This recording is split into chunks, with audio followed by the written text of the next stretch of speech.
Have you ever felt like someone or something was watching you, even when you were alone? Imagine signing up for easy money from a sugar daddy, only to be drawn into a nightmarish game where your every move is controlled. Or what if a figure, whistling ominously outside your window at 3:03 a.m., wasn't just a harmless coincidence? Maybe it's a curse. What if your own loved one wasn't acting like themselves, but something far more sinister was hiding behind their eyes? In these twisted tales, nothing is as it seems. Each step you take only leads you deeper into horror. Stay tuned, because these stories are about to make you question what's real and what isn't. I had just started college, and the rent was piling up. I couldn't work full time, so when Alden reached out, it seemed like the perfect solution. A man in his late 40s, he offered to pay for my company. No strings attached.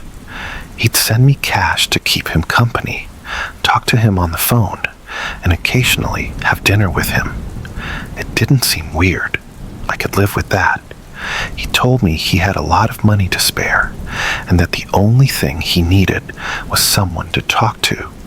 No promises, no weird expectations. Just a sugar daddy who wanted companionship. And at first, I didn't think twice. He wasn't asking for anything out of the ordinary, and the money was easy, until it wasn't. I noticed something off in his messages after the first week.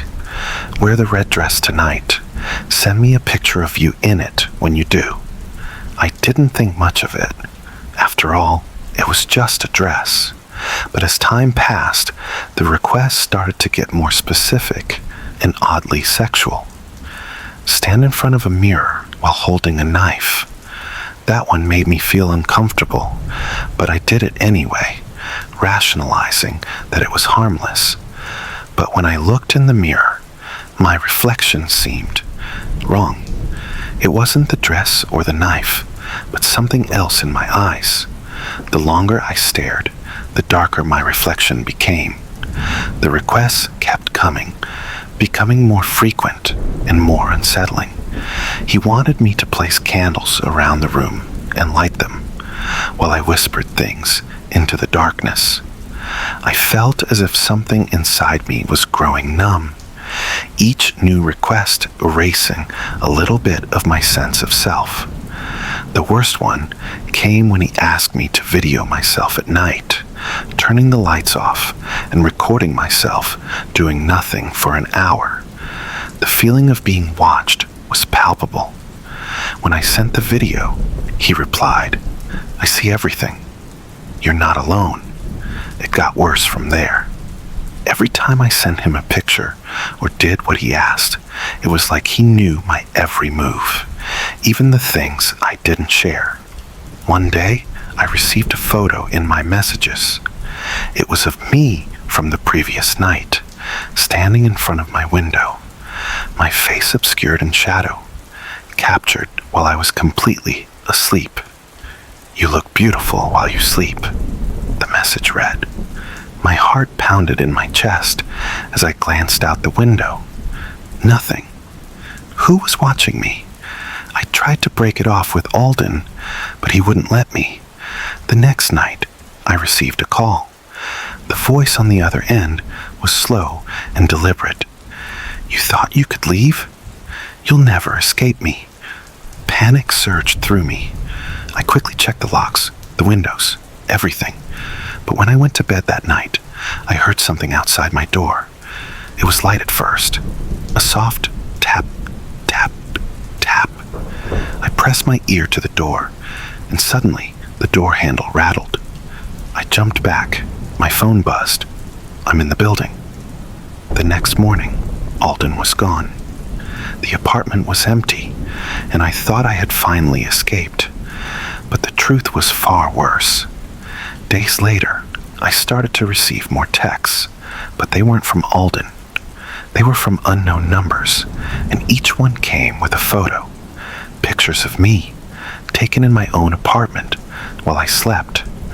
I don't know how he did it, but Alden was still out there, watching me. And now it's become clear. He'll never stop. The first night I heard the whistling, I thought it was just a bird or some neighbor messing around. But when it happened again the next night at exactly 3:03 a.m., I started to feel a creeping unease. It wasn't the sound that bothered me at first. It was the precision. The whistling was exactly the same each time. So consistent, it almost seemed unnatural. By the third night, I knew it wasn't just a coincidence. I mentioned the whistling to a neighbor, but they just brushed it off. Old house noises. People think there's something strange going on here, but it's all just stories. But there was an old woman who lived down the street. She gave me a grave look when I mentioned it. "Whatever you do," she warned, "don't go outside when you hear it. Don't look out the window. It's too late for me, but it doesn't have to be too late for you." I ignored the warning. One night, I decided I would see who or what was making the sound. At exactly 3:03, I crept out of bed and peered through the window. That's when I saw it. A tall, hunched figure walking slowly past my house. The thing was whistling, but when it turned its head toward me, its eyes glowed, bright yellow, unnatural, like a wolf in the night. I froze, unable to look away, as it continued its eerie whistle, taking its time as it passed by. I didn't sleep that night. The next day, I heard the whistling again, but this time it was closer. I stayed inside, but I could hear it getting nearer. Tap, tap, tap. A footstep on the porch. I held my breath. Then, just like that, it stopped. But the whistling wasn't gone. It was in my head now, a constant echo that wouldn't leave me. And every time it whistled, I felt as though something was getting closer, closing in on me. I began asking around about the creature that whistled. One night, I found a journal at an old estate sale, written by someone who had lived in this house decades ago. It described a man who had died in an accident, but before his death, he had made a pact to never be forgotten. His whistling was his curse, and it would continue to haunt those who stayed in the house. That night, the whistling came again, but this time it wasn't at 3:03. It was louder, as if it had come from inside the house. I couldn't take it anymore. I bolted from the house in a panic, but when I stepped outside, there it was, standing in front of me, whistling. Its figure was shadowed, but I could feel the malice radiating from it. "You should have stayed inside," it whispered. That night, I moved out, but no matter where I go, I can still hear that whistling at 3:03 a.m. It's always there. It started with a dream. I had been staying at my cousin's place when I saw something under the bed. It was a black, shapeless mass, like a sphere made of shadows. It hovered just beneath the bed, its tendrils creeping out to touch the floor. I woke up drenched in sweat, trying to convince myself it was just a bad dream. But the next day, I saw the same shape on a ghost hunting show. The woman on the show described a creature that sounded exactly like what I saw. A shadow sphere that crawled beneath the floorboards and into the hearts of its victims. She said it thrived on fear, grew stronger the more terrified you were. I didn't want to believe it, but as the days passed, I started to feel it, a presence lurking in the corners of the room. I tried to dismiss it, but at night, the shadow grew more defined. I'd wake up in the middle of the night to find it under my bed. its glowing eyes peering up at me. It didn't move, didn't speak, but its presence was undeniable. The fear grew with every encounter.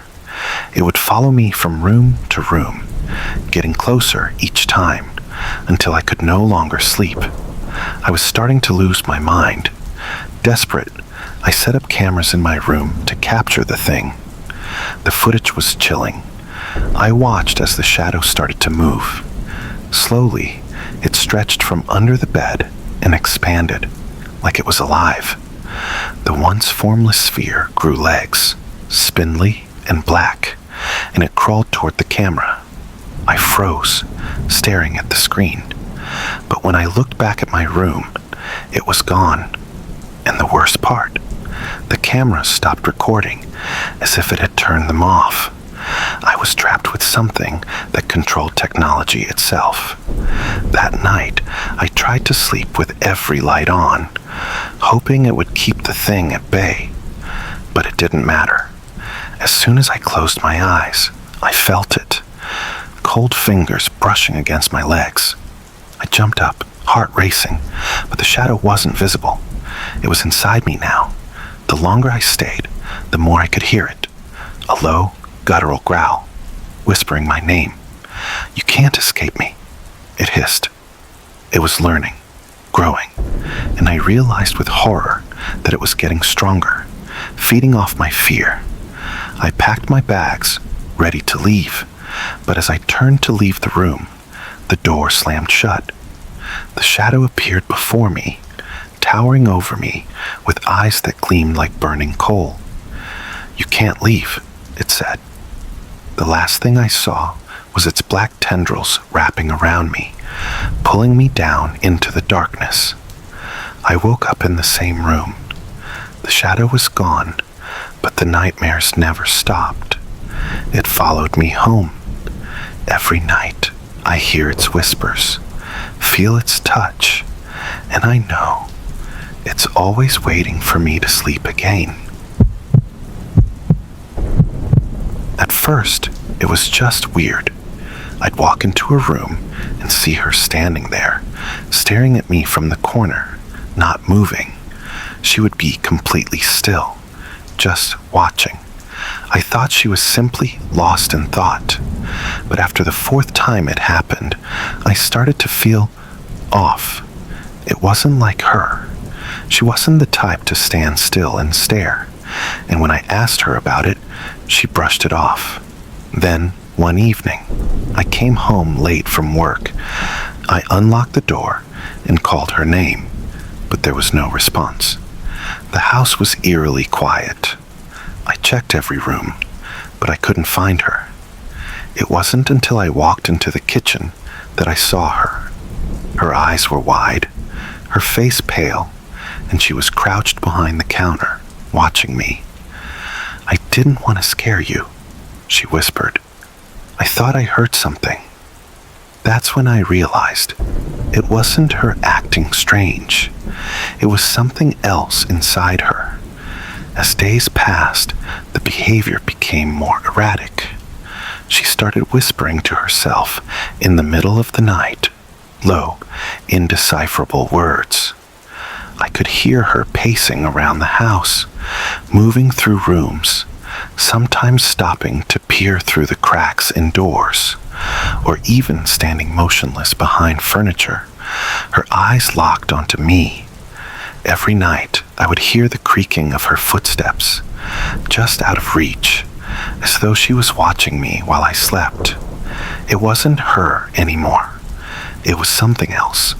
One morning, I woke up to find her standing at the foot of our bed, her eyes wide and unblinking. I asked her what was wrong, but she didn't respond. Instead, she whispered something in a voice that wasn't hers. "You're not going to make it." It felt like she was gone. Her body was there, but her soul was somewhere else. I started doing some research. I found a disturbing pattern.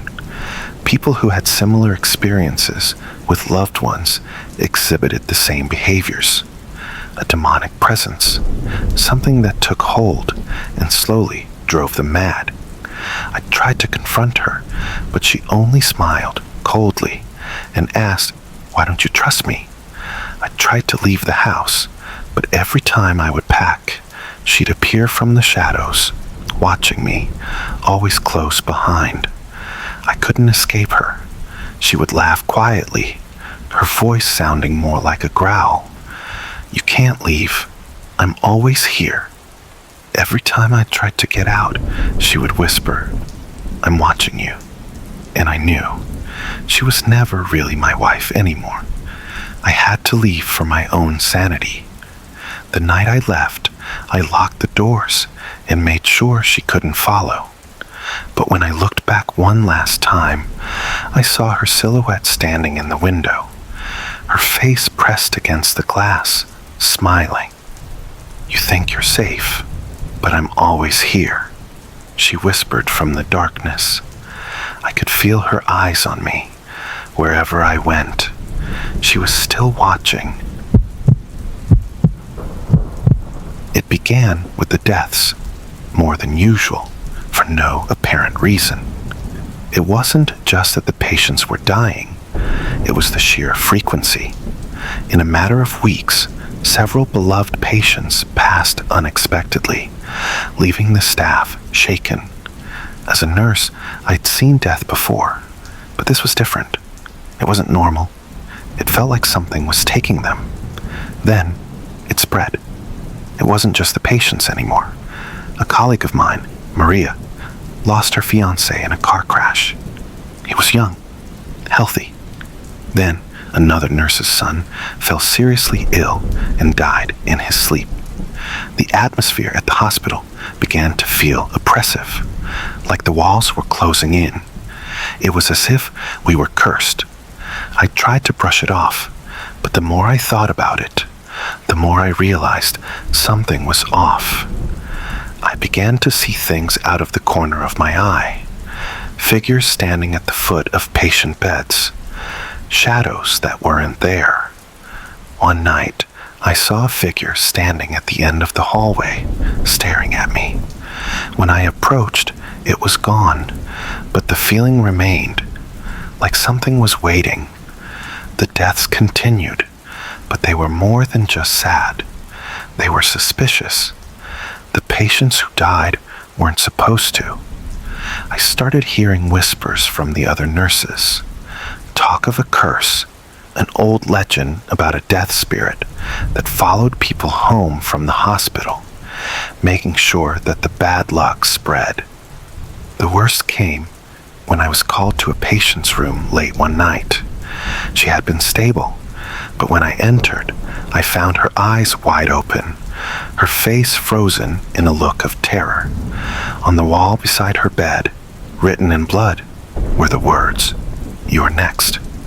My hands shook as I backed away, realizing that this curse wasn't something we could outrun. It was real. I never returned to that hospital after that night.